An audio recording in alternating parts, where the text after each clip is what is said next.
hồn buông xuống nỗi nhớ dâng đầy.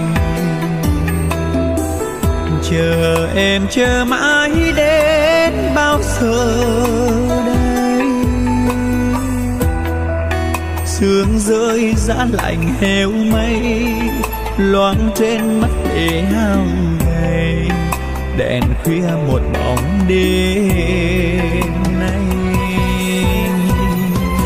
ngoài kia muôn tiếng làm nát tan lòng.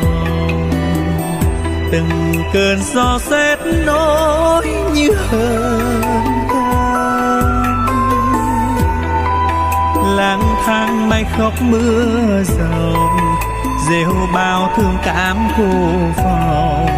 Hỏi người xưa có hay